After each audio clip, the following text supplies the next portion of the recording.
दोस्तों, बात है सन 1945 की, जब देश आजादी की उम्मीद से सरोबार था। चारों ओर क्रांतिकारी वातावरण था।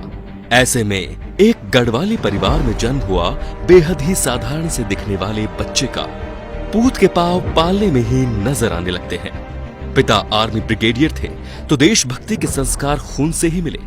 कुशाग्र बुद्धि और बहुत कुछ हासिल करने की चाह के चलते 1965 में आईपीएस टॉप करके ही माने। केरल बैच के आईपीएस अफसर बने और 6 साल में वो मेडल हासिल कर लिया, जो 17 साल की ड्यूटी करने पर भी हासिल नहीं होता। मन के भीतर तो देश के लिए कुछ करने की ख्वाहिश सुलग रही थी।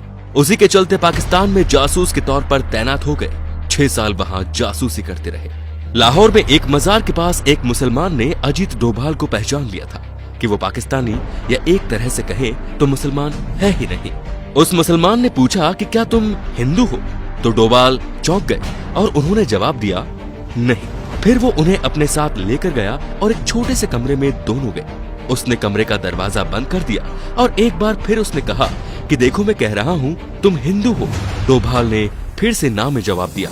तो उस मुसलमान ने अजीत से कहा कि तुम्हारे कान छिदे हुए हैं। डोभाल ने बात मनाते हुए कहा कि हाँ, बचपन में मेरे कान छेदे गए थे, लेकिन बाद में मैं कन्वर्ट हो गया था। उसने कहा तुम बाद में भी कन्वर्ट नहीं हुए थे। खैर, तुम इसकी प्लास्टिक सर्जरी करवा लो, नहीं तो यहाँ के लोगों को शक हो जाएगा। 1987 में खालिस्तान में आतंकवाद के वक्त पाकिस्तानी एजेंट बनकर दरबार साहिब के अंदर दाखिल हो गए।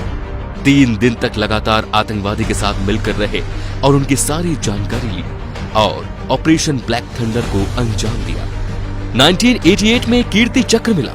ये अवार्ड लेने वाले वो देश के एकमात्र नॉन आर्मी व्यक्ति थे। असम जाकर उन्होंने उल्फा आतंकवाद को कुचला।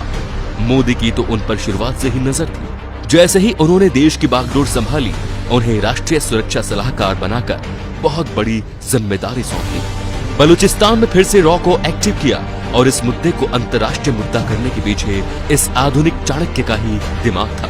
केरल की 45 ईसाई नर्सों को ईरान में आईएसआई ने जब किडनैप कर लिया था, तो वो स्वयं ईरान जाकर बिना किसी नुकसान के उनको वापस लेकर देश आए। मई 2015 की सर्जिकल स्ट्राइक के वक्त तो एक इंसान जान गया कि उनकी अहमियत क्या है, जब म्यांमार से 5 किलोमीटर अंदर घुसकर 50 आतंकवादी को मारने का कारनामा उनकी ही कप्तानी में हुआ था। नागालैंड के आतंकवादियों से ऐतिहासिक डील करवाने वाले और उनसे हथियारों का समर्पण करवाने वाले वही थे।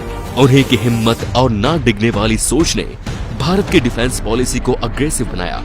इसी का नतीजा था कि जब पाकिस्तानी शिप भारत की सीमा में दाखिल हुआ, तब बिना किसी चेतावनी के उसने उसको उड़ा दिया।